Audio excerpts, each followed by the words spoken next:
they're all going down. It's stuck in my head right now. I don't know what you guys do. Oh my god. I hate kids pop music, by the way. Are we counting Tiny Tim as kids pop music? It clearly is. Okay, we can get into it. Tell me I'm wrong. I want to throw a joke in there that Jin's last name now belongs to Negan, but now I feel like we've lost that plot. So we've got a lot of stuff to talk about. We had the mid-season finale this week for The Walking Dead. We had another episode of Flight 42 whatever. We had a prologue/epilogue/scene that made some people angry, but I liked quite a bit. That happened in the middle of another show, and we have all of your reactions to all those things as well to talk about. So what do you say we get ready to do it, gentlemen? Yeah, let's do that. Let's do it. So Season 6, Episode 8 of The Walking Dead was entitled Start to Finish. It aired on November 29th, 2015 here in the States. It was written by Matthew Negrete and directed by Michael Satracima, so of course both Walking Dead mainstays. We had only really one guest star out of the ordinary, I guess, beside the Alpha Wolf played by Benedict Samuel. We had Christopher Barry as unnamed savior, and we'll get to that guy later on, like pretty much right at the end. But just generally speaking, gentlemen, what did you think of Start to Finish? I thought it kind of sucked, actually. I was looking forward to it. There's a lot of good stuff in there, but overall, as an episode for a mid-season finale, I was pretty underwhelmed. Yeah, I mean, as a mid-season finale, it didn't offer some of the suspense, the action, the deaths, quite frankly, that the other mid-season finales of this series has given us. But as an episode, I don't think it was terrible. So I think as a mid-season finale, I think it was lacking. But not as a standalone episode of The Walking Dead. In a good episode, yeah, Walking Dead, the tension and the horror is undercut by the good character moments. In this episode, it was very much undercut for me by a lot of moments of just really being annoyed. I was also disappointed. Not only as a regular episode of Walking Dead, it would have been mediocre, but as a season finale, it seemed very underwhelming. And speaking for myself, I seem to be alone on an island with Brad Milo, at least according to his Facebook post, as the only two people who liked this episode. Like, I really liked this episode, so we'll get into that, I guess. But yeah, I got done watching it, and then went online to find out that everyone thought I was an idiot. So hey, we will talk about that soon. I guess there's not a rule. Like, you don't have to have a major character die every 8th episode of the series, right? I mean, I guess they're trying to break that a little bit because Well, anything that gets really predictable, right? Like, Yeah. you always know, the deaths are going to come in 8 and 16, you know. Exactly. People even telling me, who's going to die this week, Craig? Who do you think's going to go? I'm like, I don't know. I have no idea. Why does anyone have to go? But it's like they're almost expecting it out there. Yeah, that's hardly my issue. Like, I could care less about major character deaths or anything. I just want, like, a good story, and there wasn't much of that here. That was my issue.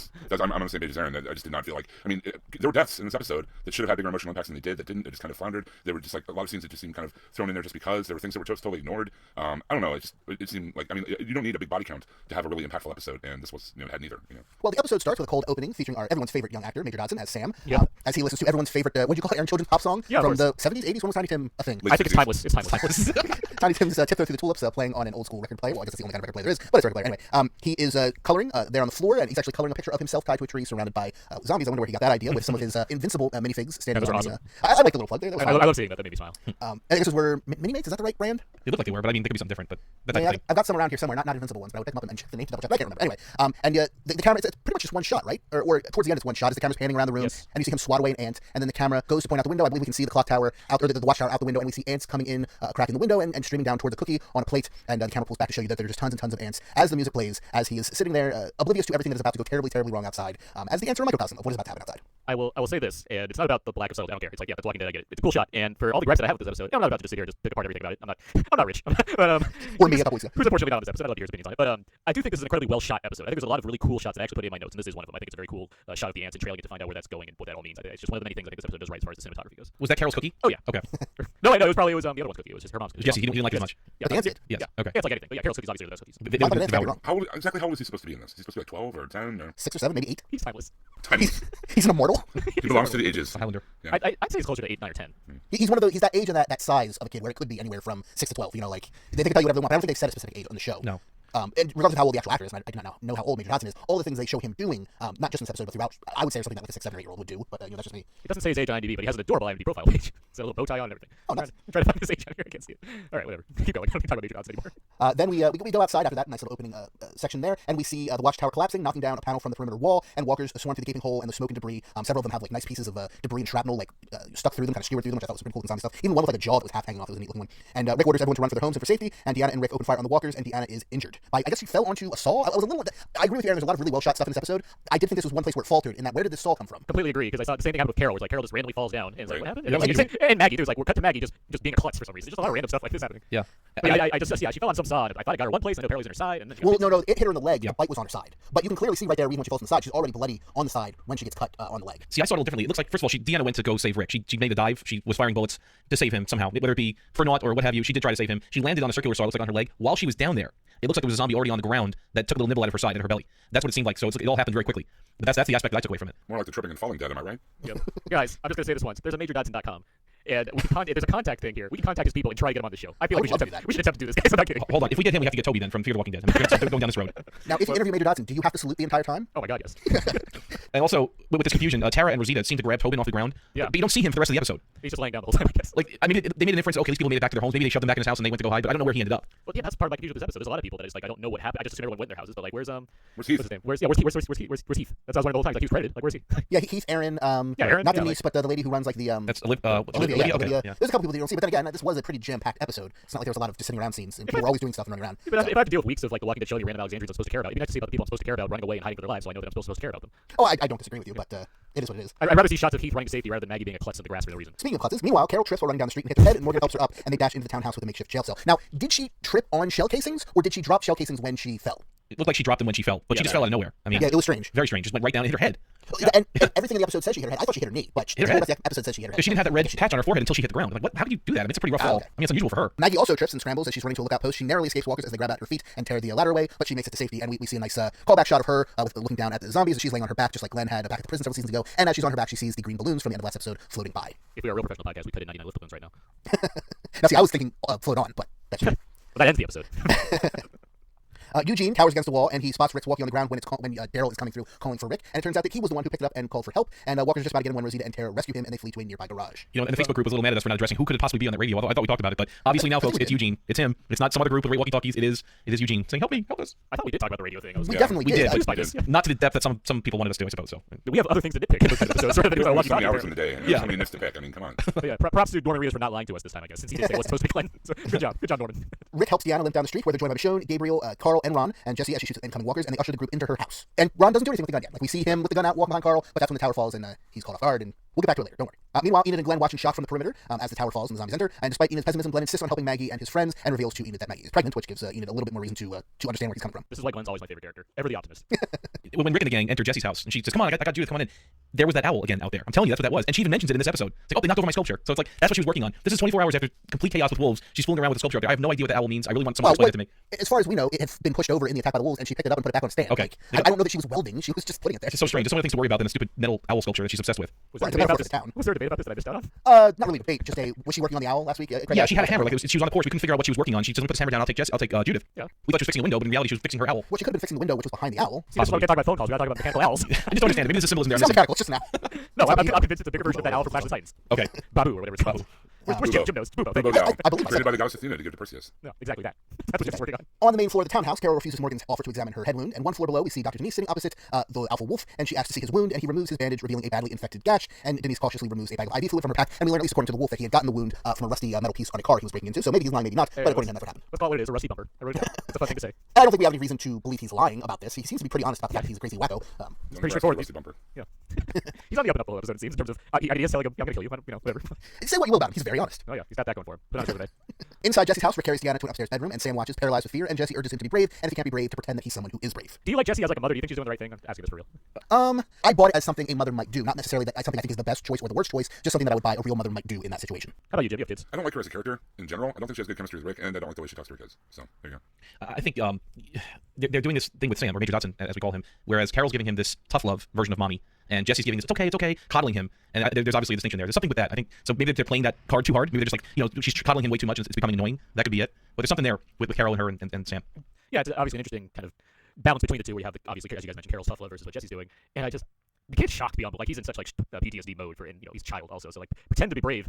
I can understand where the logic comes from to say something like that, because he does do something because of her saying that, but it's like that's a tough spot to be in. Where like Ron is just a dick. We'll get to Ron's dick is why he's such a dick and why he needs to die because he's a dick. But Sam, it's hard. Like I see so much call for like Sam's one of the worst characters. Like, well, dude did see his dad get killed, and he's afraid of walkers, like petrified of them. So it's like hard. I try to figure out what the best approach to the Sam character is. Yeah, I mean, for me, I totally get exactly where the character's coming from. Like, he's not even really familiar with what the walkers are. Yeah. He kind of knows they exist outside the wall. I don't even know that he's ever seen one before this episode, or at least not up close. They're called monsters, right? And suddenly they're inside his house trying to eat him. Like, It's yeah, not I'd be like- terrified too. It's not like Carl like season 1, 2, where like he was really annoying because he was just really annoying, and I couldn't stand why he was so annoying. He wouldn't stay in the house. At least this kid's staying in the house for one thing, which is a nice plus right there. But it's hard to. Just listen to those damn Tiny Tim records, man. Who listens to Tiny Tim? He does popular. Maybe Dodson do. Hey, when you only have one record, you only have one record. 45 no less. One song. Could have been Engelbert Humperdinck. Kids, guys, kids, they love this stuff. I'm telling you. No. Michonne and Rick tended Deanna's wound, and they noticed the bite mark on her side, and Deanna predictably, but I like this as, well, That was my second favorite thing Deanna did in this episode. She says it every episode. She has to say the word. Whether it's BS or S, she just says it every time. That's it. And of course, after we discover this, she rapidly descends into death faster than anyone we've ever seen die from a zombie bite before. Well, I mean, to be fair, she is bleeding from 2 separate wounds, both of, or at least one of which near a major artery. So, like, I can buy that. But Yeah, I don't have the thought process involved to go into like the thought how zombie science works to really back up anything. It just seems like she really rapidly dies in this episode, and we've seen plenty of bites in the past. so Rick confers with Jesse and they come up with a plan to run to the armory and draw the walkers away from Alexandria with flares. Michonne, meanwhile, talks to Deanna and tells her that she believes in Alexandria and Deanna's plans to expand it. And Deanna asks Michonne what she wants for herself, and Michonne admits that she doesn't know. When you break it up into pieces, there's there's good bits here and there, but like in the context of the show, getting this scene, like I get what it needs to do something. Obviously, we're losing a character that we like, we're involving that person with another character we really like, so like yeah, that makes sense. Like concept wise, it just seems so repetitive. You get another character that like imparts some words of wisdom before they die, and you get the dramatic music, and like it just happens to be Michonne in this instance. I'm not sure why it needed to be shown exactly, but I guess because people want us, this is like their permanent place, and you get another scene of Rick later on. It's just it feels so like I've seen this before, and there's only I can understand there's only so many ways to do death scenes when you're in a secluded area, but it just feels not fresh. It just kind of happens, and I don't really care that much. Yeah, it seemed like they're putting like a lot of gravitas on her dying and stuff for her only being a character we had for what, like a season or so. Like it seemed like they're putting a lot of weight on her death or whatever, a lot of importance on it. And I realize she's the leader of the Alexandrians or whatever, but I mean people are getting mowed down left and right. It just seemed kind of counterproductive to the episode. They spent so much time like, oh, Deanna's going to die. Oh no, it's like we've been down this road before, and I don't know. It's not without mixing it up at all. Like I can understand having weight behind her death, but it's just the things that she's saying are things I get. The show like hammers into me, so it's like it's not saying anything interesting. Right. Maybe we as the audience should have been more connected to her, and we just weren't. Maybe we didn't care enough about her, and that's why these last few words that she has to give us just don't mean much. They don't hold weight. Yeah, to an extent, but I cared about Deanna. Like I thought she was a fun character, good character. I thought she was written well enough. Yeah. I liked where things were going with her. It's just Like when Bob died, it seemed to have more impact for some reason. Like he seemed to be more of a character we've seen more of, or maybe obviously Tyrese. And those are fair. That said, the Bob death I had issue with too, but that was more because there was so much time that seemed to be spent on it. Where like if it was the length of this scene in this episode, I probably would have been happy with the Bob death in terms of like looking back on it. And it was the same thing too. It was Bob in the bed talking to Rick, talking to his sister, I'm sorry, Sasha. I mean, not his sister, Sasha. I mean, yeah. Slow piano music plays in the background. Right. Exactly. So that's what we've seen before. The same with like when what's her name, and Andrea dies. There's just I can count all these people that died, slowly dramatic deaths, and said the things that they're supposed to say right before they went away. Rhymes. Down in Jesse's garage, Carl checks in on Ron, who's upset and brooding about his dad. They argue, and then Ron locks the door and takes out his gun, but Carl knocks it out of his hand before he can use it as they fight. And it's not exactly a great fight, but it's certainly better than the one they had a couple episodes ago. Ron swings a shovel at Carl, but accidentally breaks the window instead, and walkers immediately flock to the sound of the breaking glass. So we're gonna call him Porch Dick Jr. at this point. Is that what you're saying? Is that his new PDJ? moniker? Son of Porch Dick. PD&J. PD&J. Rick and Jesse hear the commotion and race to the garage. Rick breaks the door open with an axe, and Ron and Carl run inside the house as walkers stream into the garage, and Rick and Jesse shove a couch against the door, and Carl covers for Ron and says they accidentally knocked over a shelf. That was a boy fight that we got, that's for sure. That was But it was way better than the last one. Oh yeah, you posted a link to a boy fight last time. We had a boy fight, but this was a boy fight, which was funny. They're just swinging around the room and stuff. Oh my god. And then The last one was like a boy scuffle. That was like the best line of the episode though. Oh, yeah, coming up. Yeah, so speaking of which, in private, Carl goes over to Ron and holds him at gunpoint and demands he hold over his gun. Grip first. Ron does and apologizes for attacking Carl, and Carl empathizes with Ron for losing his dad, but points out that Pete was an asshole.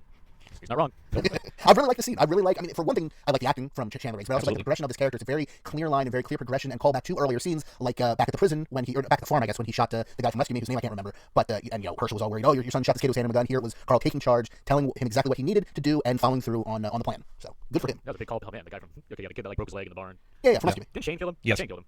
Shane killed him in the woods. Shane like Oh, strangled that's him. right. Shane killed him. So who did Carl kill somebody at the prison? Carl killed somebody outside. He killed the kid from the governor's camp. Right. Yeah. And, Oh, okay. and Herschel was there, Herschel was and he pushed his fingers, and I was like, no, and then they took the guns away. I get my nondescript white teenagers confused easily. Yeah, that's today's movie business.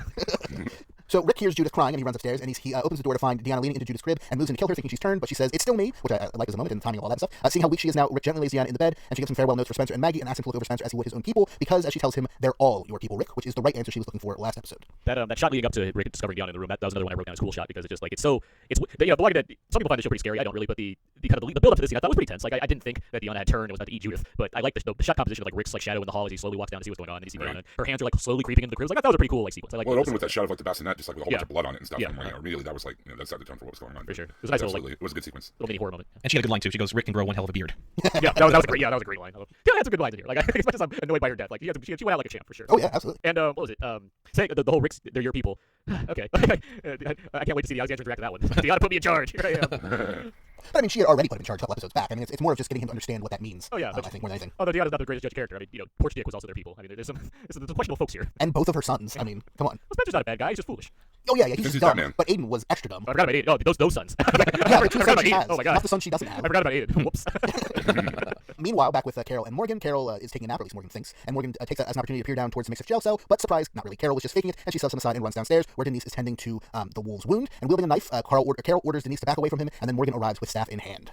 All of this is fantastic. What follows is not fantastic, but all this stuff set up is great. I love Setup this. was awesome. Yeah. And set up also, we had Tara, Rosita, and Eugene in the garage for a while, and then Eugene decided now he can pick locks all of a sudden, so that was pretty cool. That was cool, but that scene's another one that's just like, all right, here's Rosita talking about like, are we gonna make it? What do we do to survive in this world? Blah blah blah. Stuff I know already. Stuff the show hammers into me. It's just like a cool shot of the garage with hands on it. I like that. But, That was a nice shot, yes. but yeah, but the Carol Morgan stuff, that was just like the setup. I could just feel like the geek love from the audience, like looking at like Carol and Morgan facing off, and then even Clash of the Titans. exactly, and then even the commercial was like, guess what? They're facing off. Vote for who wins. Like what? The show I gets know. it, apparently. Like, God.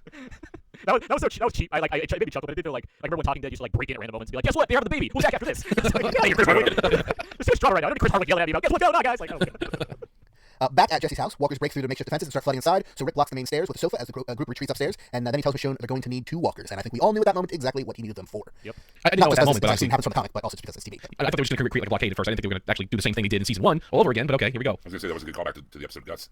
When you specified 2, that's when Utah. Get me 2. That's what I was like. I got it. I was like, all right, he's gonna use some guts and have some fun. So back at the townhouse, Morgan tries to dissuade Carol from killing the wolf, and Carol threatens to kill Morgan if he gets in the way. Morgan knocks the knife out of Carol's hand and slams her to the ground, knocking her unconscious. And while he's distracted, the wolf grabs Morgan's staff and knocks him unconscious, and then takes Carol's knife and points it at Denise. I was ready for Mean Gene to come out with the microphone, the WWF style Andre the Giant body slam that he did on Carol that Morgan did. That was a nice body slam. Very well done, Morgan. This fight, yeah, it's better than boy fights, I guess, just because there's knives involved. But Barely? yeah. But, I mean, okay, so like we have this great standoff between 2 very compelling characters, and what's the results? Just like a scuffle. They fool around on the ground for a while. One gets knocked out. The wolf escapes anyway, just as he very much said he was going to do. Takes advantage of the situation. Takes a hostage, no less. And now he just feels stupid for wanting to believe in Morgan in some way, thinking Carol could try to handle something in like a way that made more sense than just like stab. And nobody learns anything. The wolf escapes. Blah blah blah. Like As much as I like this episode, I actually have the most problems with this whole thing. You said you liked the setup. I liked some of the setup. I was amazed the wolf didn't try to knock Denise unconscious or take her hostage like 4 times earlier in the episode when Carol and Morgan were up having their little tea and coffee break upstairs. Well, I can see why that, because he doesn't have anything to use against it. Like he doesn't know what they can come down with. They can fight. There's 2 of them. He doesn't know what's going on upstairs. Really, like there's too many variables. But here he can see a clear advantage of what he can do. But beyond that, the fight between them was just dumb. They had to, first off, they had to hamstring Carol right in the beginning of the episode. And it's like, don't get me wrong, I think in a fair fight, the 2 of them going out against Carol is going to win. But you don't have to hamstring I don't know her. about I mean, not at all. yeah, Morgan is Jedi trained here. I mean, he's I don't know. What I'm saying though is, under normal circumstances, Carol would have no problem just shooting him. But you don't have to worry about that because she doesn't have a gun on her. So you don't need to hamstring her. Just have him have the staff and her have the knife, and you can still have it end up with the exact same ending of the fight, but still not make it just this awkward, bumbling fight between a woman who's just had a concussion and is poorly brandishing a tactical knife and a guy with a bow staff. Like, that could have been a cool fight, and it just wasn't. I don't have a major problem with it. I think it for what they had to work with in that small room, I think it worked pretty cool. It didn't seem to go on too long. I like the body slam, like the way he knocked the knife out of her hand.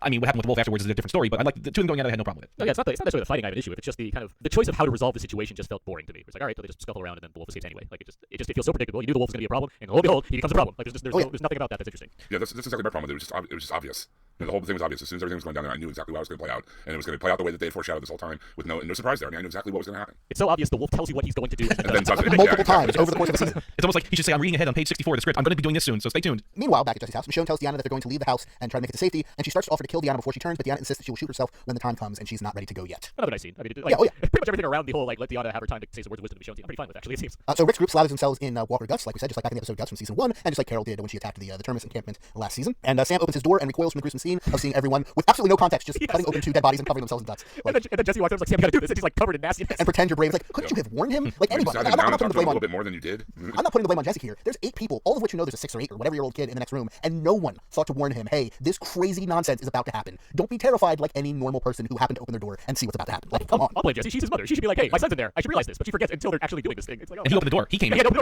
now she remembered. It just seemed kind of lackadaisical, like consideration. You know what I mean? Like you said, he opened the door, looked and like smearing zombie guts all over everything. He has no context to that. And I mean, yeah, if all Jesse was, Jesse has is pretend to be somebody brave. I'm like, that's such BS. I mean, if Jesse was in charge of Carl back in season 2, the kid would still be out in the woods somewhere. I'm wondering if like maybe Rick is drawn to women who are just bad mothers. Oh yeah, Jesus. Like Definitely a he has theme type, there. and that's his type. I don't know. Back at the townhouse, the wolf cuts his bonds and holds Denise at knife point just as Rosita, Tara, and Eugene charge into the room, and the wolf forces them to lower their weapons, and he takes a gun and escapes with Denise as his hostage. Again, huge problems with this. Yeah. You have 2 Yeah, people yeah. who are both excellent shots. It's not like he has a gun to her head. He has a knife at her throat. Shoot him in the head. It's not like he can cut her throat. Maybe he can slightly nick her, maybe. But she's in no danger. You have 2 headshots. Also, all 3 of them ran down there.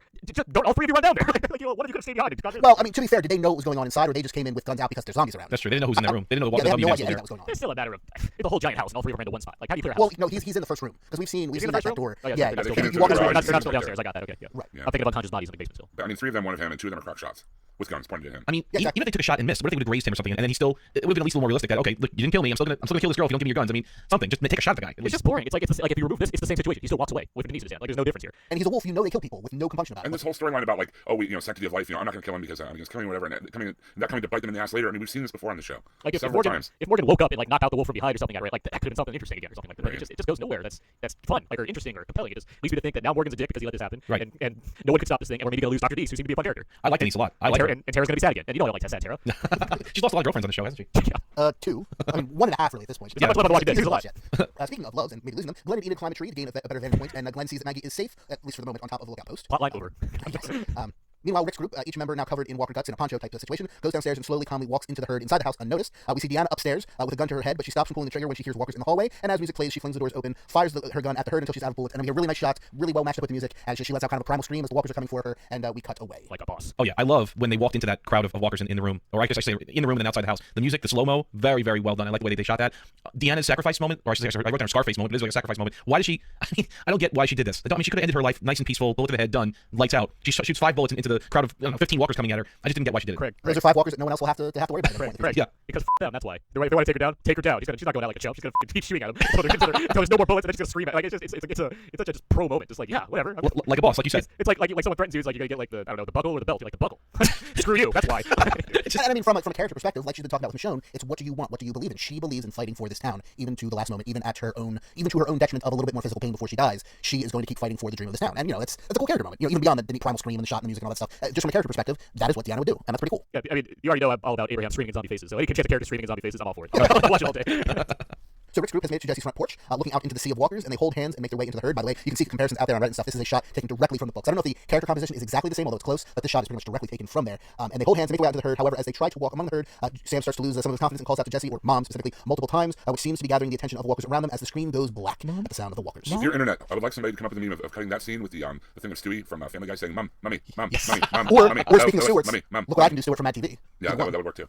Was he really calling the attention of them? Like, I knew they're moving around because they're walkers, but it didn't really seem like they meant to gang up on them. Yeah, I didn't see that, because if you notice, they were tricky with the sound at the end. They raised the volume of the walker snarls, and so it's like, you heard his voice was kind of muted, the walkers were louder than him. I asked just because I think a lot of people are focusing too much on the fact that he was making noise. I don't think it was about that. I think it was about the fact that he's just scared for what's going on. It fit the theme of the tone of that part of the episode. Not that I don't know. I mean, I can buy it both ways, because I mean, the way it ends with that, it's supposed to make you think, oh crap, this is about to go south. As we cut to black, and I don't get to find out what happens for 4 months or whatever. Yeah, so I would put it beyond like the showrunners that like the idea of someone saying something's not going to tip the audience off, that something could happen from that. But at the same time, thematically, it just seemed more like it was an encapsulation of the emotion of the scene rather than something that's plot specific, like character saying Mom over and over again.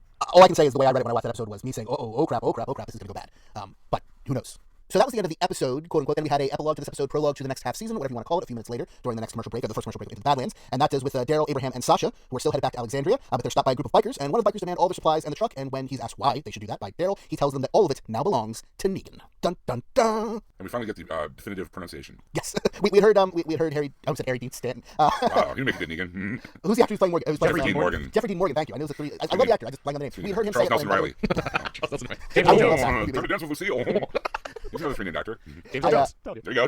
We heard him say the name Negan on like a morning talk show a couple weeks back, but this is the first time it's been said in universe on the show for sure. It's pronounced Negan. Now we know it's Negan. It's Michonne. We never have to wonder about these questions again. Our lives are complete. You're saying Kirkman's never said the word Negan? Like, on Not that I've interviews or heard. I'm sure he has, but I haven't heard him say Oh, okay. it. So. These are questions I've never had. I've always pronounced them the way they were supposed to sound, and yep, that's how they sound.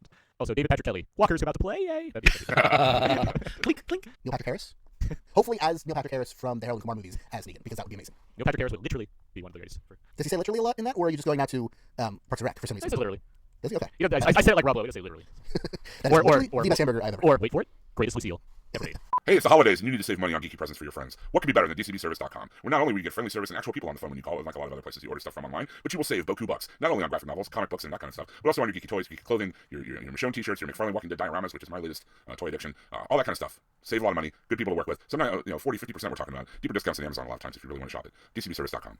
Buster's, gentlemen. I'll go 2.5 Busters. I wasn't huge on this episode because I kept finding things that like bothered me about the kind of the nature of this episode. I felt the lead into it was so like intriguing. Like the thing breaks down and now there's walkers everywhere. And like how do we handle that? We just kind of stall. We follow 3 groups of characters. We have things happen that are either obvious or very uninspired. There's moments here and there that are fine. I mean, it's not a terrible episode, but just like the impact of this episode, what I wanted to get from it did not happen. So I just overall did not like the episode very much. I'll do a 3.75 Busters for this episode. I didn't have major problems with it being an episode standing alone. I did have problems with it being a season ender, mid-season ender. And here's why. We have to wait now until February to finish the season. I mean, if this was just a filler episode, if we just could binge watch this thing, maybe it wouldn't be that big of a deal. But we have to wait like 12 weeks or so from now to see the next one. In the past, they've given us some really amazing stuff. The Fall of the Prison. Obviously the Grady Bunch over in Atlanta last year was pretty interesting, I guess, with the death of Beth. The thing with obviously with Sophia in the barn going back to season 2. I mean, we've seen some really amazing mid-season enders, and this one was just kind of anticlimactic or kind of a ho-hum episode for that kind of for this part of the season. I didn't have any major problems with it. Nothing really annoyed me about it. I'm liking the direction staying very, very consistent on the show. It's very tight. The score from Mercury has been just on fire this year. Everything's just been really clicking with The Walking Dead. Could it have been better? Yes, and it definitely needed to be, but I didn't have a problem with it where it needed to be in the 2s. So 3.75 is my Buster ratings. I give it a straight 3. There were scenes that I enjoyed.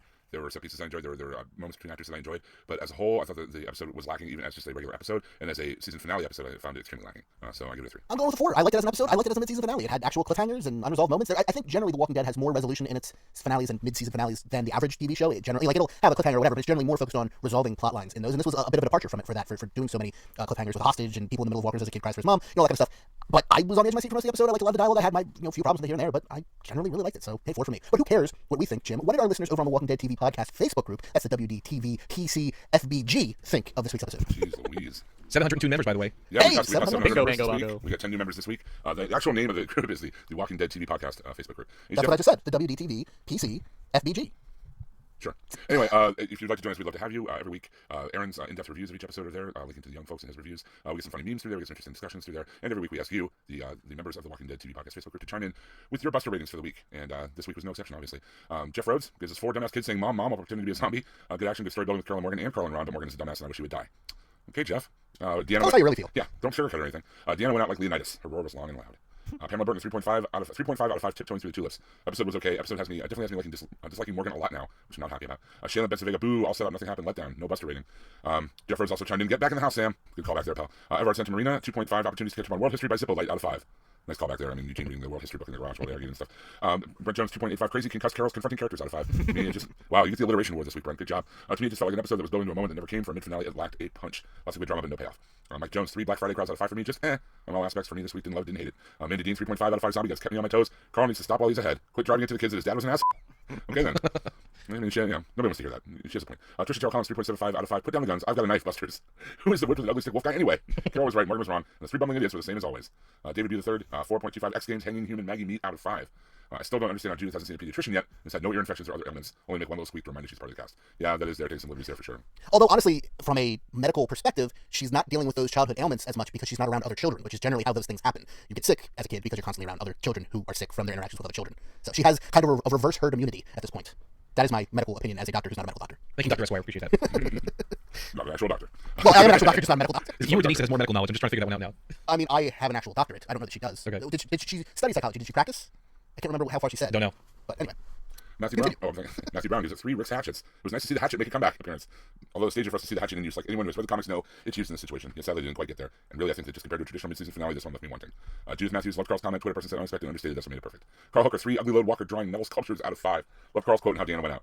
And by the way, Major Dodson, seriously, it's like the guys on the podcast were predicting this all along by making fun of him. We never make fun of Major Dodson. We chant his I name. respect. Yeah. We speak of him in reverent tones. I replied to him actually several comments down in that thread, but we'll probably get to it. But yes, we love Major Dodson. He just has the world. We want to get him on the show, for God's sakes. Yes. That's, in fact, Jordan replies, I can't speak for anyone else. But any of my comments on the show about Major Dodson are only in jest. I actually really like his performance and love his name. Tarek Awar, I'm going to give this episode a 4. Would anyone really have sided with Morgan in that poll? Out of 5. The only downfall of the episode for me is Morgan's false sense of hope for that wolf. Max Sofer, 3 crazy wolves out of 5. Okay, episode. Pretty lame for a mid-season finale. Flight 462 was better this week. Also, Jesse's kids are the absolute worst. Seriously. Karen Chi, 3.5 ant cover cookies out of 5. The name of this season seems to be just be patient. We'll pay things off. We swear. Pros Carol versus Morgan loved Denise's interactions with W Man. Hey, this really is catching on, man. I'm telling you, man. To the captions, people are seeing it. Carl making Ron his bitch. Hey. Roger Austin, 4 slow ladder climbs out of 5. Good conclusion to a solid half season. Love the Carol Morgan showdown. Susan Monk 2.75 uses of zombie guts out of 5. Robert Nigro 3 can't sit Carol next to Morgan at Thanksgivings out of 5. Yeah, it'll be awkward. DeRay Irvin 3 within Eugene's skill sets out of 5. This episode wasn't amazing, but I did like it overall. Tanya Reston 2.75. Will someone please break that damn record player out of 5? I'm with you, Tanya. I will get right behind that immediately. It just drives me up the wall. Belinda 8 tonight's rating is 3. WTF to the Alexandria's trained to be douche nozzles out of 5. Wow. For the season, I give it a solid 4 screaming Jewish grannies out of 5. Go Tova. Dave White, 4 out of 5. Ron attempts to kill Carl. Very well done mid-season finale. Richard Chopper Cherry Charrington, I give that 4. Don't hire those zombies to help you move house out of 5. A much improved episode on previous weeks and nice teaser at the end. Ready for Negan. Judith Matthews, 3.5 out of 5. Who's the human pinata this week going to be? Deanna did freak me out at crib side. I guess that scene worked on her. Rob Cook, I cannot give the finale any busters as I've not seen it yet because I'm stuck on a train with no power. Coming back from a Slayer gig. However, I'm hoping it's 5 finales out of 5. Slayer! Everybody loves Slayer, dude. Sarah Ann Howard, 3 out of 5. Carol Fakeouts, much improved from last week. Brent Jones, also where the hell were Keith and Aaron? Good call, Brent. Yep. I'm doing the same thing. It was book club They night. were hiding. Yeah, they were playing Parcheesi. Paul McEachern, 3 out of 5. Niyaki Raid Supreme, +1 for the amazing score. Ian Timms, 3 out of 5. Glad I live in England without Badlands. They didn't show that clip at all here. It's available widely online now, Ian. I'm sure if you looked at it, you could probably find it if you haven't seen it already. And Sergio Mendoza, hi guys, long-time listener, first-time feedbacker. This episode left me wanting a bit more in the end, maybe just a Walker turning when the kid says mom. So I know the feces is on for next February, and I can look forward to it. Carol versus Morgan fight was great, but Morgan's reasoning does not cut it. 4 out of 5 tiptoes through the tulips. Song Major Dobson was playing. Yes. And if you would like to join us on the Facebook group, we'd love to have you and love to hear your opinions on the episodes. Again, I think what we're going to do now, what we usually do is a season wrap-up episode. So if you have an overall opinion for the season or a Buster rating for the season, by all means post it in the Walking Dead TV podcast Facebook group, and please join us. We would love to have you. And also, we also plan on doing an All Out War Part 2 episode. Of course, we plan that for about a year now, but we will get to it and some other stuff there. Real quick, we got to do our episode of the Flight 462 podcast. Yeah, I was gonna say We almost missed that one. We almost missed it, but I'm here, guys. You were chopping at the bit, Aaron. I was waiting for you to jump in there. I mean, We should just do like a series of like a podcast for each 45 seconds, and each podcast can be like 3 minutes long. You know? Leave your Well, Oscar I fell down, and the other guy ordered a Coke. Guys, Okay, this well, week, that's the end of the podcast. this week on Flight 462, the guy opened his eyes. I know. Yes. Well, beyond that, I actually like this one because when they pulled out the AED, I was like, oh, I've never actually even considered what a defibrillator might do to a person who just died but hasn't reanimated yet. So It's been a I thought it was process. kind of cool, actually. Yeah, that's kind of cool to know. Yeah. Not that I don't think we've seen any other AEDs in the entire series, either one. But hey, you never know. You might run into a mall or an airport bathroom or something. They have those. All around. That's all interesting, but I'm really in this for the romantic tension between the Asian lady and the freaking out kid in the behind sitting behind her. Well, now you got the love triangle because you got the air marshal. Too. Oh yeah, the air marshal. Yes. I saw the eyes he was making at her. No, at the kid. Either way, Is the well-dressed lady going to get her gin and tonic? That's what I want to know. There's a lot That's of what they it. have to answer. Oh my God. That is the cliffhanger. yeah, it was a better cliffhanger than the episode proper. I was really excited to see what happens in February on the Flight 462. So that's our episode of the Flight 462 podcast. Okay, we can move on. How many more of these do we have? Because this is really getting grating at this point. Like, Not enough in my mind. you're, I mean, is it gonna be 16? Is it 8 more to go? Is that what we they do? had 8, yeah. So there's 8 more. Can you wait that long, guys? I don't know if I can handle it. I can wait that long. I mean, when is Fear returning? Is it after? Is it in the summertime again? It'll be sometime after the end of the season of The Walking Dead. So I mean, it was in the summer last year. It was in August, so maybe a little bit before then. Who knows? Sometime. probably a little bit earlier. Yeah, 'cause it's gonna have to run when Walking Dead's still in its break. So Right. yeah, somewhere between there. Probably after Better Call Saul, I would think. That's going back in February, I think. Right? Better Call. It comes on. Oh, that's true, It yeah, comes it on does the Monday come after back Walking Dead. Monday. Again. Yeah. Right. I feel like I cannot wait for that to come it's a summer show. They'll keep doing that the same way. So the summer. Well, yeah, the I- other thing is I the next season will be longer than this previous one, so it's a question of when will Oh, I we see what start you're saying. when It's will we earlier. I hope they started sooner just because I think part of the issue for some people is like seeing Fear the Walking Dead and then a week later The Walking Dead starts. As much as we like The Walking Dead, that's a lot of Walking Dead. Like that's a lot of it. And I'd be curious if they want to like put more of a gap in between the two Walking Dead shows, or if that works for them. I don't know. It'd be really cool to get to a place in like a year or so where both shows have 16 episode seasons and they go 8 episodes of one, 2-week break or whatever, 8 episodes of the next one, 2-week break, then 8 episodes of the first one again, 2-week break, and so you're just constantly going back and forth between them. That could be a cool way to They do would it. need a third spin-off to make that like really work. And Well, no, you'd still have a portion during the year when there's just no Walking Dead on, but you've got Better Call Saul and the Batman. if they want to corner the market, Jordan, they do it. I just think it's into the Badlands thing. It's just so cheap. The way they did it a couple times this season, where they hold the next episosode's preview until the first commercial break, and Well, that's fairly standard these days. I've seen that on many networks with many different shows. I don't know. It's getting. I mean, it's getting to the point where I'm purposely fast forwarding just to see that now. I don't. I mean, now I have to record into the Badlands. Well, you can I'm also forced Put to them do up that. on YouTube. Like, just the same time they put them on the TV network. What are you gonna just watch it online? You're saying, or Yeah, they put them up like immediately. Okay. There's no reason you have to watch anything you don't want to watch. well, it's just. I mean, I recorded just so I don't miss any snippets they put in there. I fast forward right to that point. It's like they're forcing me to watch the show, and I think it's kind of a cool show. They're But- forcing you to do absolutely nothing. Three things. You can just watch the show. It's not bad. It's not bad. The, No, the, that's the not clips for next week's episode are immediately available online anyway. and you're watching the show. You're gonna watch it next week. You don't need to watch next week's preview. You're gonna watch it next week. You don't need Yeah, exactly. the prologue I can understand because that's like a whole new thing. I mean, but again, that's online. That was a little strange, but I also have no That's problem. online with it. immediately after. Oh, and, I understand marketing. And they played it during they played it during Walking Dead as well. If you remember the season finale of Walking Dead last year, with Michonne hanging that sword up or something, or taking it off the fireplace, that was after the credits. Yeah. Well, they've done after credit scenes before. Yeah. And they also did that with Morgan at the beginning of the Terminus episode, right, where you see him after the credits on the train tracks. I would say I'm actually In the mid-season finale. I'm more annoyed with after the credits stuff than I am with previews during another show. Because at least I know Okay. it's coming during that show. I don't know if there's gonna be an after the credits thing, and my DVR might cut off or something. That's like Yes. a first world problem. But the DVR might cut off or something, or like who knows what. And it's like when did Walking Dead become a Marvel movie? Like I don't need like after the credits thing. Just play it during the credits. Like They call that a stinger, right? Is that what it's called? Yeah, the stinger, yeah. The stinger. Okay. Yeah. So I mean, I didn't even know that Michonne one was there until before the first episode of this season. I see her taking the sword to the wall. I'm like, I don't remember that from last week, from last year's episode. And I totally blew past that last year. Didn't even know about it. It's like why do that? Like I don't understand what the purpose of that is. That I can understand the end of the Badlands thing. That's a show they want to promote, and you get something out of I that. know. I prefer that over like maybe or maybe not. There'll be something coming at the end of the credits of the show that might But cut a off. lot of times, like with that Michonne scene, that's not an episode ending scene, and it takes place after everything else that happens in the episode. The episode ending scene is Rick pointing the gun at the camera, and then you hearing Morgan saying Rick. Like that's an episode ender, and then the other thing is still a little extra thing that happens chronologically later. Okay. But it wouldn't make any sense to end the episode with that. I totally buy it as a. I'm not saying end episodes with those. I'm saying I like that they put it into the band or whatever. I like that more, even if it's a gimmick, because at least I know to expect that. Whereas Right, but this was also way more substantive than any other one they've done previously. I mean, the Morgan one kind of rivals it, but like the Michonne thing's like 10 seconds long. Well, Like, this wasn't a stinger. This was actually a longer Well, preview. We know at the end of each episode, you see a preview for next week's episode. This was a, hey guys, stick around for 12 weeks. This is what's coming, kind of thing. this could have easily been the cold open to the mid-season premiere. Right. Like this was a whole separate scene. This had meat to it, you know. I don't know. I'm not upset about what they did. I know a lot of people are. Oh no, I'm not. People are Just, I don't know. Just the whole. No, no, the thing I was There available are a on lot of YouTube people, immediately. Yeah, I guess so. Yeah. From AMC, it's not like you had to go out of your way to like find a pirated version. AMC AMC put up a glossy HD version of the scene. Like it's right there. So I'm gonna stop recording to the Badlands right now, just out of spite. That's it. It's done. It's a good show. Despite it, who? It's fun. It's a pretty good show. You're right. I do like I it. don't even care about martial arts, and I'm enjoying Yeah, it. it's pretty good. Anyway, Are we still recording? we haven't finished the I know. episode yet. We of course we're gonna send us to the outro here, but after that we're gonna discuss a little bit of the mid-season premiere. Very little. We don't have much information on it yet, but if you don't want to know anything, of course we'll give you the warning to get out of there before that. Until then, you can of course contact us on Twitter. I'm at JordanFRMJersey. Jim is at Yoda Jones. Aaron is at Aaron's PS4, and Craig is at AutoChatShow. And of course you can send us an email wdtv@hhwlod.com. And of course head over to hhwlod.com and check out all of our mini podcasts on all kinds of cool stuff. We're doing a 6-episode series right now on the main HHWLOD feed, all about Star Wars. We're doing 1 episode per film. I guess episodes 1 and 2 are out now. Episode 3 has been recorded, but isn't quite up yet. And I believe we record episode 4 tomorrow night. But they're coming out. They're really cool. You're getting a wide cross-section of hosts from all over HHWLOD. Lots of opinions from different age groups and different parts of the country, all about Star Wars. And it's not just prequel hate, and it's not just the original trilogy love. You're getting lots of cool discussion about all kinds of cool stuff there. So check that out, hhwlod.com. If you like Walking Dead, it means you're a person who's alive, which means you also probably like Star Wars. So check it out. Yeah, it's more of a personal perspective than like a dissection of the movies, as it were. Yeah, there's a lot of cool like discussion of like where were you when you first saw the trailer, Yeah. that kind of stuff. I really like that in discussion, really. So check those out. So until there's no more room in hell and the dead walk the earth, remember, your weapons, your fuel, the fuel in your truck, if you got mints in the glove compartment, if you got corn underneath the seat, change in the seats, hell, the seats themselves, the floor mats, your maps, the little station of emergency napkins you got there in your console, none of those things are yours anymore. Your property now belongs to Negan. Have a good week, everybody. And next week, or should I say next year, February 14th specifically, on The Walking Dead. Of course, if you don't want to know anything, which is pretty much just the episode title, about next week's next year's mid-season premiere, tune out now. We won't be offended, but if you don't mind knowing literally just the name of the episode, you can stick around. Walking Dead Season 6, Episode 9 is entitled No Way Out. I think Aaron just spun a leak. Somebody might want to go there from epoxy. All right, it took me a second. I'm good. It's going to be directed by Nick Terra. You know that. Thank It's goodness. named after volume 14 of the comics, was entitled No Way Out. And according to the people in the know, it's going to be, quote-unquote, quite deadly. So, there you go. According to Scott. Stranger territory for The Walking Dead. Yeah. Wow, people are gonna die. Really? Yeah, he gives up so much in his description, so we know what to expect now. Thank you, Scott. So this first half of the season literally covers a period of time of about 24 hours. That's pretty. I really like that. Love Like, yes, there were episodes in there that I didn't like, or episodes that were weaker than others. But it was pretty cool to see this just 8 episodes on a 24-hour period, maybe 36, depending on how they, what portion of the day that the season's ended at the beginning. But you get what I meant. What are you guys looking forward to in the second half of the season? Wait, hold on. I feel like it's been at least like 3 days. Like, No, I mean, if you want, there's the flashback portions of episode 1. Those take place over the course of like a week or 2 That weeks. is what I count. But Why would I count that? everything in color from the moment that they go to the quarry till the end of this mid-season. That's 24 to 36 hours. I don't know why I would count the it's not even flashbacks. That's directly after the end of last season. Like, it's just the next. It was framed. It was framed as flashbacks. Yeah, in order to like. It was framed as then, and this was framed as to now. gimmickly. You know what I mean? It wasn't a then. It was more like here's like then. Like, It literally says in the episode then now. did they say that? I read Yes. the Morgan one. Yes. I remember in that one. They did it again They this did season. it- They did the then and now thing. They Yeah, did the then and they now did. thing, They did. You are not wrong, Aaron. They show things in the season that take place beyond that 36-hour, 24-hour window. I mean- but the actual body of the and of course Morgan's episode, but the body of the season was, or the half season was 1. There's a lot of time shifting, but you're right. There's only one evening that passes, right? I mean, there's one night Right. where they spend the night. Like, what was it? When Daryl was out there overnight, Yeah. and then so there was one night that went through. Rick and that's it. Mattel, Jesse. Yeah. Yeah, that was the evening. Exactly. That was so. So if we count the evenings, that was the one. So yeah, I think you're right. 24, 36 hours. That's just. I liked it. It was good. I'd love to see them break that up in the second half of the season by making this next 8 episodes cover like a year. Like every episode has like 2 months in between it or something. Yeah, that would- No, seriously, that could be a really cool yeah, juxtaposition. that worked for Carl. Well, I mean, I say this semi-jokingly, but also not really. They are going to need to start doing some time jumps as he really starts growth spurting. I mean, he's already hit a couple of them, but he's going to hit more very soon. Is he? Probably, yeah. I mean, his voice is going to start to get quite a bit deeper very soon. All that kind of stuff. You know what I mean? You know, He's already there. If you watch season 2, he's Yeah, a little kid. I think he's at that point right now. Yeah, I don't think there's more that significant that could really happen. he can grow a beard. He can get a Rick Well, yeah, but that's like father like son. But I do think though that would be cool to jump forward in time some and start moving really far into the I just hope the second half is better than some of the other second halves of seasons we've had. Like if we go back to a couple seasons ago, they were on the train tracks for a while. I remember that on the Lead of the Terminus. That just seemed like a never-ending string of episodes. Okay, they're on the tracks. We got this group on the tracks, that group on the track. It just fizzled out to me, and then they got to Terminus, and then all right, cool. Then the other what was it last season? I guess after Grady, they were on the road for a while, on the road. Then they finally found Alexandria. It's like I hope they keep this nice little tight continuity we had in these first 8 episodes and just keep that going for the rest of the season. I kind of think it did that here, where I thought the first half of this half of the season was really strong, and then the second half was pretty all over the place. Like I was annoyed by that. So I like to hope there's more of a. Just hope it's better. Honestly, you always want to be good. Like I'm not saying it's bad, but I want to be better. It started off really strong. Well, I don't think anyone's going to disagree with you on I that. mean, yeah, a couple of those episodes are like some like series greats in there. He does it. Scott Campbell does this though. He'll give you like these 3 or 4, or even a couple of episodes just amazing, and it's just all right, guys. You had your fun, you've had your action. Now we're gonna go to the character stuff, the story stuff, and that's it. Like, why can't you just spread it out a little bit more? You know? That's not even hit though. Like, No? I think there's like the Morgan episode. That's not an action episode. That's the whole character episode. That was a good episode, That's though. one, That was one of the best episodes they've ever done on the show. That was really good. Yeah.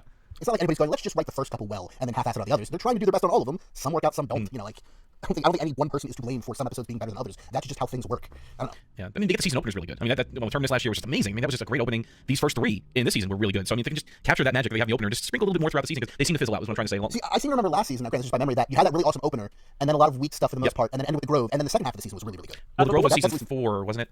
The Grove was season 4, yes. Right. That was before they got the Terminus. Yes. Right. Because Carol had to kill the kids before she and Tyrese made up and they went on to find Terminus. Right.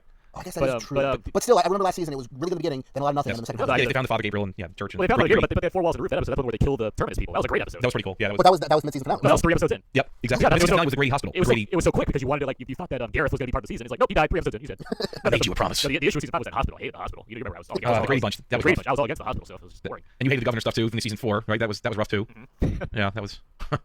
But the stuff leading up to, I remember like season 3 leading up to the mid-season finale was really strong. I remember that one ended with the little Rick's chain, like Wolverine chain. Remember that? Like the shameless big sideburns, like his like face. That was in Woodbury. That was, Yeah. That was where Daryl he meets Merle for the first time, right? Exactly. In the Yeah, circle. it ended on that. That was one of my favorite episodes. I love that episode. So again, mid-season finales are awesome except for this one. That's what we're all saying. I'm gonna change my Buster score. No, I'm just kidding. That's where Michonne and the governor have that like brawl too. Oh, yeah. Like, he loses his eye. Well, Grady was the mid-season finale. Actually, Yeah, I'll go back to Woodbury now. Well, no, I'm saying to Craig though. Not all of them have been great. Well, hold on. I mean, that was a really good episode. I mean, when Rick mowed down that guy, the officer, and I mean, it was again it involved the Grady bunch, but there was a lot of our group in it. Like the first couple of Grady episodes stunk, but the last one wrapped it up wasn't so bad for me. I kind of was okay with it. I thought there was only 2 great episodes. There was like 3, I think. Yeah, there was one that was entirely focused on it, and then there was like 2 more within there, and then the finale. Right. The finale was okay. Like, that's where Rick says, "Shut up." He shoots the guy in the head for running away from him. Yeah, because there's like a Daryl and are we still recording this? Yeah, I got it all. This is the prologue. This is the epilogue. Yeah. There was We should put- after Star Wars, we'll put this in. How's that? Okay. there was the Daryl and Carol episode, which was really good in there as well. Yeah, that was a good one. Good stuff in season 5, guys. Yeah. I'm not saying it was a bad No. season. I just said I like the second half better. If I recall. But the second half again, they were on the road. It was just on the road. It's like on the train tracks, on the road. You want something to talk about with your friends after these episodes air on Sundays. That's what it's like. All right, what did you do this episode? Well, all right, Rick killed somebody. This one happened. Yeah, the crazy Tornado episode with Aaron showing up at the That end, was cool. them getting to Alexandria. You had Rick's epic beard for that whole half of the season. Yeah, that was That was pretty pretty epic. The Claimers, the whole resolution. Yeah. That was a good one. What I like about season 5, the second half of season 5 was that I really enjoyed Rick for like the first time in a while. Like I liked his descent into kind of I don't care about anyone except my people. I'm gonna do things my way. Like just he became Darth Rick in that half of the You season. had him punching out Aaron. Yeah. That amazing shot. That was great. That was actually great. They're coming for us. I mean, yeah, Darth Vader. 'Cause he was a farmer at the beginning of season 4. I mean, he was trying to put down his guns, using all the guns. He was just a poor farm boy from Tatooine before. He was exactly right. He was a moisture farmer from He was Tatooine. trying to get some power But I converters. want to go to Atlanta and pick up some moisture He converters. had to go to Tashi Station. Yeah. Wrong podcast. That's what they call it's like, That does explain why Rick's always drinking that blue that's milk. what they call Herschel's farm. That's why we got blue milk. Herschel All right, that's it for the Is that podcast this week. Have a great week, everybody. Take care. Say a prayer for me, God knows I can't control myself. A new storm's coming, and it won't be long. Mama said I wasn't no good son, I think it's time for me to make my mark. Headlines of police cars, the tragedy from the start. Now, was Christopher Barry the savior who speaks? In the prologue. Prologue, epilogue, whatever we're calling it. Sure. In other words, was he the guy Prologue, yeah. who's, well, see, at the end of the episode they said stay tuned for an epilogue, but everywhere else I've seen it listed as a prologue. I Which heard is them why say prologue. It's supposed to be the prologue to the next season. I heard them say prologue. I didn't hear Yeah. that. that's what I've heard in every place except in the end credits of the episode. No, I'm saying Yeah. in the end credits I heard them say prologue. That's what Yeah. I'm saying. Well, I said prologue is prologue afterwards. to season 6. It's a forward. Excuse me. It's a pre. See, I went back and checked, and I heard prologue. Maybe, I mean, we were on different feeds. It is possible that they did say two different things. I doubt that. But Yeah, I do. Yeah, I doubt it as well. Don't get me wrong. But look, it's a prologue to the upcoming season. Right. Right. It's an epilogue to that episode. It's not But an epilogue. it's It's not a prologue connected to the upcoming season. Right. It's not connected to the season. It's connected to the season coming up. So it's a Yeah. prologue to that season. And I prefer it that way. Yeah, it That's doesn't when make we sense. first heard about Negan. I mean, it makes sense. Yeah. to- My question about Christopher Barry is, was he the Torso? Yeah, was he Torso guy from 2 episodes ago? I don't I think assume so. so. I don't think that was Wade. I don't think that was him. Who else Oh, was that's he? right, they did name that. He was Wade, so I don't think that was him. Unless his name is Wade in IMDb, it's not him. I don't think it sounded like him at all either. I meant to go back and check his belt buckle in that scene. I didn't get around. I'm serious. If that's not the same guy, what the hell are we doing? We got like this bottom torso, we got wolves, and we have saviors. Like how many people are there? Well, those could also just be another sect of saviors. Although maybe those are people from the. Well, no, how does that work in the comics? Because they do the same motorcycle thing. Why they wouldn't No, change no. I'm saying the guys from the end are saviors. But what if the guys who were chasing the two girls and the guy with Daryl a couple episodes back? What if they were from that? That's yeah. I don't know. Or just I go along with another sect of the Neganites. The only reason why I would say not is did we see any motorcycles with that group? And this group at the end was all motorcycles. So you're saying the Kneelers are not connected to the last group of motorcycle people we saw? I'm saying are they? I'm questioning that Yeah, now. well, yeah, question the idea of whether or not it is. But no, yeah, I see what you mean. Yeah, I wouldn't think it's Wade then. I'm thinking about this a little bit more now. Yeah, because if you were if they double backed, got a bunch of motorcycles, and found the same people they were looking for kind of to begin with, like yeah, okay. Too much weird logic going on for them to be. But we are right about to be introduced to like new communities. Because there's the saviors and then there's one, isn't there? Assuming they follow all that. Yeah, absolutely. You're Yeah. correct. But what's the name of the group? Because there's the Alexandrians, the saviors, and those people. What are they called? The kingdom. The kingdom. There you go. Well, maybe that's the kingdom then, because kneeling. I mean, that makes a lot of sense. Yeah, but that's not like kind of thing. Right, but it could have been some like underling of his who was like doing stuff on the side or something. It's a bit of a reach. We'll see. We'll just have to wait. And see. Yeah, true. But yeah, in answer to your question, I would doubt that's Wade. I think it's first. I never trust anyone whose name is a verb. All right. His last name in the water. I mean, to Jimmy something is a verb. I'm just saying. My name isn't Jimmy, Good old Jimmy. and it hasn't been for a long time. Yeah, he's not slipping Jimmy anymore. Slipping Jimmy. Slipping Jimmy with a Or lot Van of. Halen's Top Jimmy. Hey, everybody. Sorry. No problem. I just kind of watched into that. So back at the townhouse, Morgan tries to dissuade Carol from killing Sorry, this wiki summary has him listed as the W Man, and I have to keep switching that over to the Wolf. I don't know why they have him listed as the W Man. W-Man? You know what's funny though? Yes. In the captions, it also says W Man. Like I watched the episode with closed captions for the second time I watch it, always, and it says W Man with colon, the talking. Like that was him. I guess that's what he's. I He thought billed it as that, was yeah. listed as Alpha Wolf. I guess it's W Man. Regardless, he's the Wolf as far as I'm concerned. I'm not calling him the W Man. I kind of like it though. I mean, I wouldn't mind switching over to that. Yeah. It's like If he's called the W Man, he needs to be wearing a tuxedo and smoking in a oh dimly my god. room or something. You know? On Walker Day, the W Man comes to town. He hands out gifts to the kids. He needs to be the cigarette smoking man's like cousin. You know, with a name like W Man. It's the W Man of the G Man. That's my favorite new Halloween costume, W Man. Anyway, Also on Halloween, women dress as sexy W Man, so that's how that works. I think I'm gonna edit all of this. This will be fun. Lewis, Mom, Mommy, Mama, Mama,